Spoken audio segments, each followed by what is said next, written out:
السلام علیکم، کیسے ہیں؟ اچھا، آج جو ہم بات کریں گے وہ تھوڑے جسٹس قاضی فائز عیسیٰ کی فیملی سے متعلق بھی بات کریں گے۔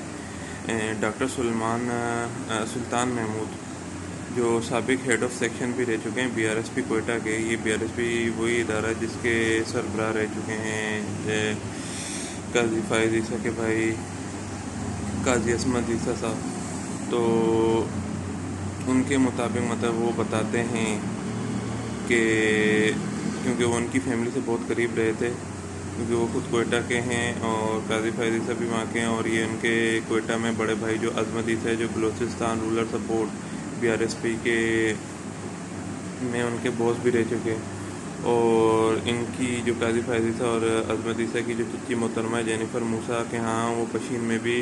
تواتر سے آنا جانا ان کے لگا رہتا تھا۔ اور کیونکہ وہ B R S P board کی وائس چیئر پرسن بھی تھیں، یہ جو ان کی جو چچی جو تھیں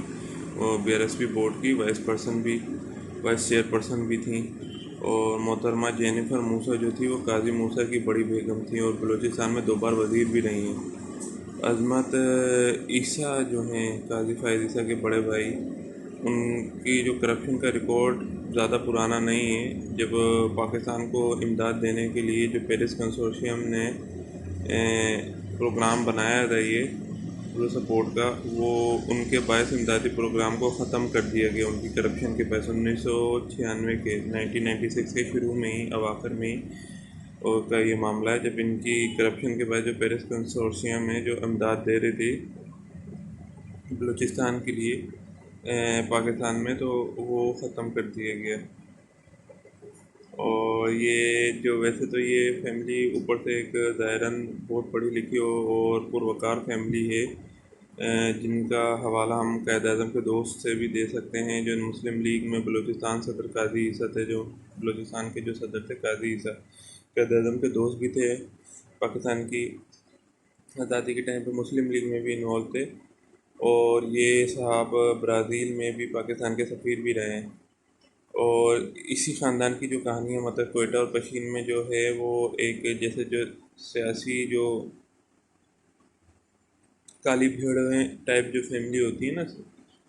اس سے بالکل بھی مختلف نہیں ہے جیسے زرداری اور نواز شریف کا ہمیں ملتا ہے۔ اور آج ان کو مطلب دیکھ کے ایسا ہی لگتا ہے کہ انگریزوں نے جان بوجھ کے قائد اعظم کے ارد گرد ایسے غداروں کا جال بچھایا ہے کہ جو ملک بننے کے بعد بھی برطانیہ اور امریکہ کے مفادات کا خاص طور پر خیال رکھیں۔ اس خاندان کی کہانی شاید کسی بھی جو خطرناک قسم کے خاندان ہیں جنہوں نے پاکستان میں لوٹ مار مچائی ہے اس سے کم نہیں ہے۔ اور اس کا لیکن اندازہ ایک شاید لگانے میں آسانی رہے گی کہ جب قائد ان خاندانوں کو پہچان چکے تھے، قائد اعظم جو پہچان چکے تھے، اور جب قائد اعظم کو زیارت میں ایک طرح سے ہاؤس اریسٹ کیا گیا تھا اور ان کو زیارت تک محدود کر دیا گیا تھا، تب قائد نے اپنے مولد جو ڈاکٹر کرنل الہی بخش کے ذریعے متعدد سرکاری درخواستیں وزیر اعظم لیاقت علی خان تک پہنچوائیں، جن کو کبھی بھی جن کی سنوائی نہیں ہوئی لیاقت علی خان صاحب کی جانب سے بھی۔ اور ایک موقع پر جب قائد نے حکومتی سربراہوں کا یہ افسوسناک رویہ دیکھا تو انہوں نے کرنل الہی بخش سے صاف صاف یہ بھی کہہ دیا کہ میرے مرنے کے بعد لیاقت اور قاضی عیسیٰ کو میرا منہ بھی دیکھنے کی اجازت نہیں دیں۔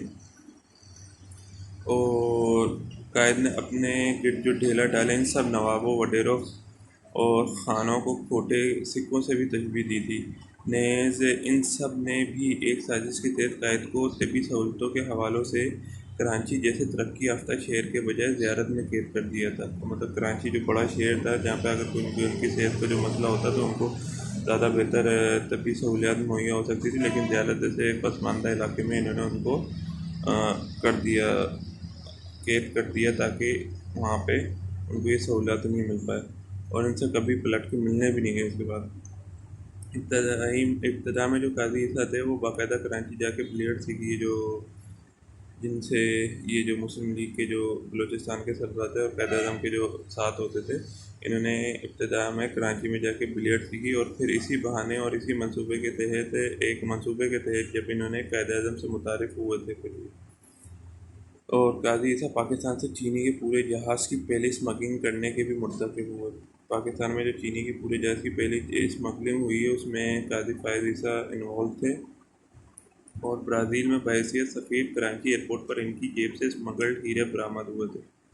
یہ برازیل میں سفیر تھا، اور جب یہ کراچی آئے ایئرپورٹ پہ ان کے جیب سے اسمگلڈ ہیرے دریافت ہوئے، جس پر ان سے سفارت واپس لے لی گئی تھی، اور یہی دو قاضی فائز عیسیٰ کے دل سے کے دورے سے انتقال کے سبب بھی بنا۔ مطلب آپ دیکھیں یہ کرپشن کتنی پیچھے ان کی فیملی میں جا رہی ہے۔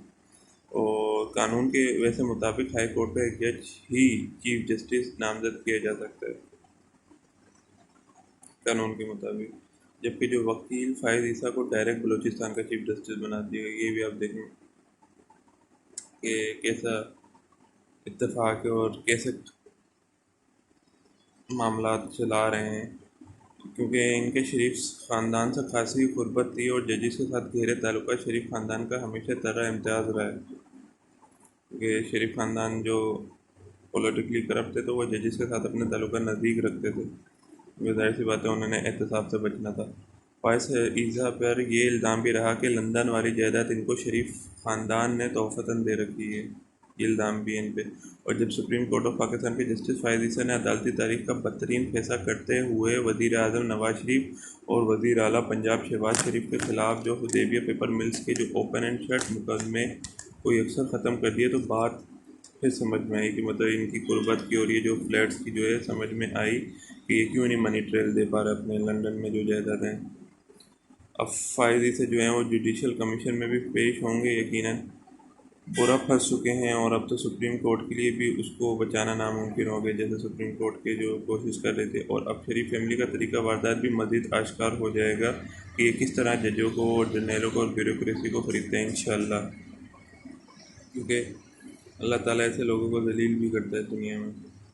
تو آپ یہ دیکھ سکتے ہیں اس کہ ان کی جو کرپشن کی ہسٹری ہے کتنی پرانی ہے۔ جو جسٹس قاضی فائز عیسیٰ صاحب ہیں اور ان کے بھائی بھی، جو ان کی وجہ سے جو پیرس کنسورشیم جو پاکستان کو امداد دے رہی تھی، ان کی کرپشن کی وجہ سے وہ امداد کو ختم کر دیا گیا۔ مطلب ایسے لوگ ہیں، اور جو ان کے ساتھ جو ان کے انڈر کام کر چکے ہیں B R S P Quetta میں، ان کی مطلب یہ بقول کہ ڈاکٹر سلطان محمود سابق جو head of section B R S P Quetta رہ چکے ہیں، کہ ان کے بقول یہ ماجرا ہے۔ اور جیسے آپ دیکھیں جو قائد اعظم کے ساتھ جو قاضی عیسیٰ تھے، تو ان کی کہانی دیکھیں کہ کس طریقے سے مطلب یہ کلمی ہے کہ پورے خاندان میں یہ کرپشن کی ایک کیا بولتے ہیں آپ جراثیم چل رہے ہیں، ڈی این اے چل رہا ہے، اور نیچے تک آ رہا ہے، میں قاضی فائز عیسیٰ صرف نہیں ہے۔ اور یہ بھی ہم اندازہ دکھائے، اس سے یہ بھی اندازہ لگا سکتے ہیں کہ پاکستان کتنا بدقسمت رہا ہے کہ قائد اعظم بنانے میں تو کامیاب ہوئے، لیکن اس کو ایک عرصہ چلانے میں کامیاب نہیں ہوئے، کیونکہ یہ کرپٹ لوگ جو نواب اور جاگیردار اور یہ خان اور اسی طریقے کے بڑے بڑے خاندانوں نے ان کے ارد گرد اپنا گھیرا تنگ کر لیا، اور ان کو سائڈ لائن کر کے جو پاکستان جو نیا ریاست بنی تھی اس کو اپنے گھیرے میں لے لیا، اور اس کی سیاست اور ان کے قانون اور ان کے معاملات اس طریقے سے چلائے گئے کہ وہ تاکہ ان کو ہی سپورٹ دیتا رہے اور یہ اوپر رہیں، مزید طاقتور ہوتے رہیں، ان کی کرپشن کو تقویت ملتی رہے، ان کا احتساب نہ ہو اور غریب ڈھونڈتا رہے۔